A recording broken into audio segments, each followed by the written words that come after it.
ఈ product fail అయ్యే అవకాశం చాలా ఎక్కువ. బేసిక్గా మోస్ట్ వియర్ టూ వీలర్ అంటే ఈవీ బైక్. దీని కాంపిటీషన్ కేవలం ఐసీఈ బైక్ మాత్రమే కాదు, ఒక ఈవీ స్కూటర్ కూడా. బహుశా ఇదే కారణం కాబోలు రివోల్ట్, ఓపెన్, రోడ్స్టర్, టార్క్ ఇవేవి కూడా ఇప్పటిదాకా ఒక రీజనబుల్ టేక్ ఆఫ్కి చేరుకునే లేదు. అలాగే అల్ట్రావైలెట్ అండ్ ర్యాప్టీకి బహుశా ఇదే కారణం వల్ల బెస్ట్ ఛాన్స్గా మారే అవకాశం ఉంది. Let's break it down. First, అసలు మీకు ఒక బైక్ ఎందుకు కావాలి? ఐసీఈ బైక్ అయితే కనుక దాని యాక్సలరేషన్, దాని పెర్ఫార్మెన్స్, గేర్ షిఫ్టింగ్, అజిలిటీ, ఒక ప్రాపర్ టూ వీలర్ నడిపే కిక్ కోసం, ఫీల్ ఆఫ్ ద ఇంజన్, రెవ్స్, ఆ గేర్ షిఫ్టింగ్ యొక్క మజా, అంతేకాకుండా బైక్ నడిపేటప్పుడు ఒక కాన్ఫిడెన్స్ స్టాన్స్, ఇంకా larger wheels and longer suspension travel వల్ల బెస్ట్ సీట్ కంఫర్ట్ అయితే వస్తుంది. ఎప్పుడన్నా లాంగ్ రైడ్స్ వెళ్ళాలి అనుకున్నా కూడా స్కూటర్లతో పోలిస్తే బైక్లో రైడ్ సౌకర్యవంతంగా ఉంటుంది.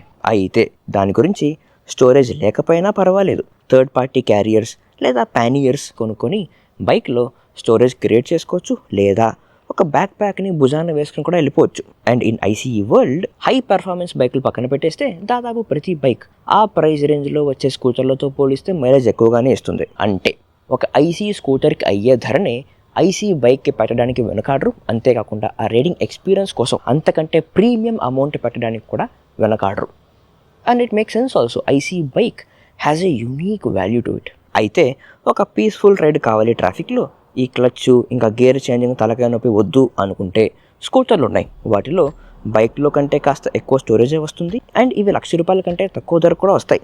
So it will make sense to be a commuter vehicle. కానీ in EV world by and large in general ప్రతి టూ వీలర్తో ఒక chain drive or belt drive వస్తుంది. ఎటువంటి గేర్ షిఫ్టింగే ఉండదు. ఇన్ఫ్యాక్ట్ గేర్ షిఫ్టింగ్ ఉండే అవసరం కూడా లేదు. Just pure acceleration with strong torque.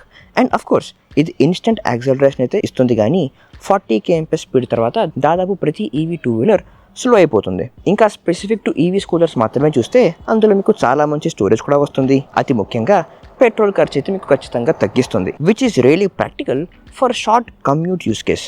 ఇంకా పెర్ఫార్మెన్స్ చూస్తే in EV scooters and bikes దాదాపు కామనే, కానీ బైక్స్లో స్టోరేజే రాదు. So it is easy to choose a scooter over a bike ఈవీస్లో అయితే కనుక. ఇప్పుడు మీరు ఒక ఈవీ బైక్ కొనాలి అనుకుంటే అది పేరుకు మాత్రమే బైక్ అయ్యి సిట్టింగ్ స్టాండ్స్ ఒకటి బైక్ లాగా ఉంటే చాలదు.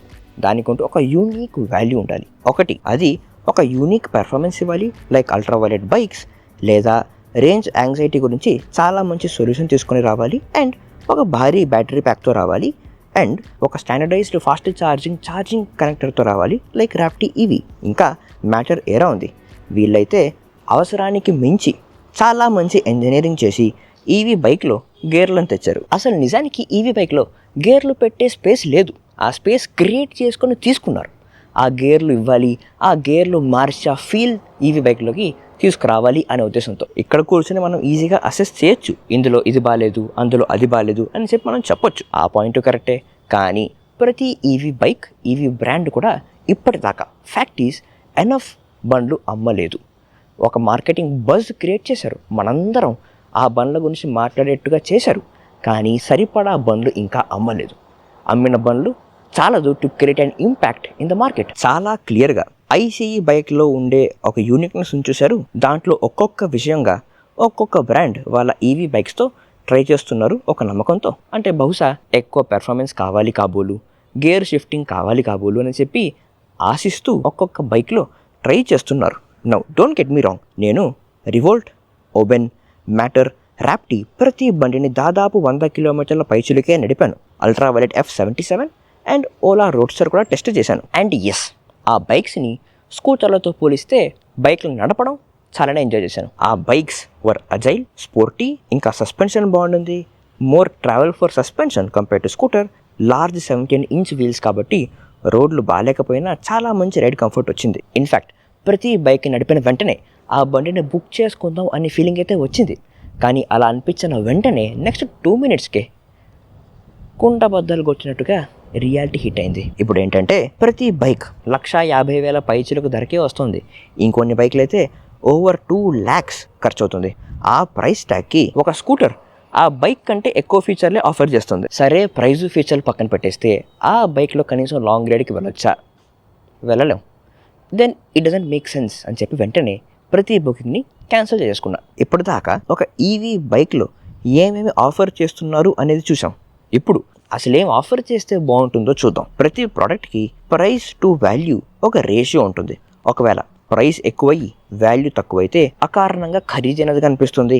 అలాగే ప్రైస్ తక్కువ ఉండి వాల్యూ చాలా ఎక్కువగా ఉంటే చాలా చీప్గా, చాలా చవకగా అనిపిస్తుంది. ఒక ideal range for price and value వచ్చేసి క్లోజ్ టు 1 అయి ఉండాలి. అంటే ఇచ్చే ఆఫర్కి ఆ ప్రైస్ అనేది సరైనదిగా ఉండాలి, తగినట్టుగా ఉండాలి. ఇప్పుడు ఆ వాల్యూ యాడ్కి తూకం వేయడానికి ఒక మెట్రిక్ ఏమీ లేదు. అది మార్కెట్ ఫోర్సెస్ తగ్గట్టు కంపేరిటివ్ స్కేల్లో, ఒక రిలేటివ్ స్కేల్లో ఉంటుంది. అలాగే కస్టమర్ ఆ ప్రోడక్ట్ని, ఆ ఫీచర్లని ఎలా పర్సీవ్ చేస్తున్నారు అనే దాన్ని బట్టి ఆధారపడి ఉంటుంది. ఒక ideal price to value ratio రావాలి అంటే, ఒకటి వాల్యూ చాలా తక్కువ పెట్టి ధర చాలా తగ్గించి పెడితే చీప్ వెహికల్ అండ్ తక్కువ వాల్యూస్తో ప్రైస్ టు వాల్యూ రేషియో ఒకటవచ్చు. లేదా హై వాల్యూ ఇచ్చి గో ప్రీమియం అంటే దాదాపు 100 కిలోమీటర్ల రియల్ రేంజ్ ఇచ్చే ఒక బైక్, ఫాస్ట్ ఛార్జర్ లేకుండా, టెర్రిఫిక్ స్పెక్స్, డాష్బోర్డ్ ఏమీ లేకుండా, అంటే లైక్ రివోల్ట్, ఓబెన్ ఎక్సెట్రా.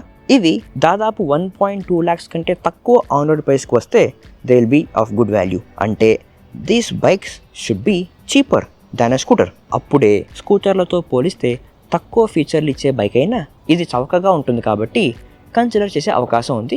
దీనికి అప్గ్రేడ్గా స్కూటర్ మారుతుంది. లేదా add range, add fast charger, add dashboard, add terrific అదిరిపోయే పెర్ఫార్మెన్స్, యాడ్ వాల్యూ.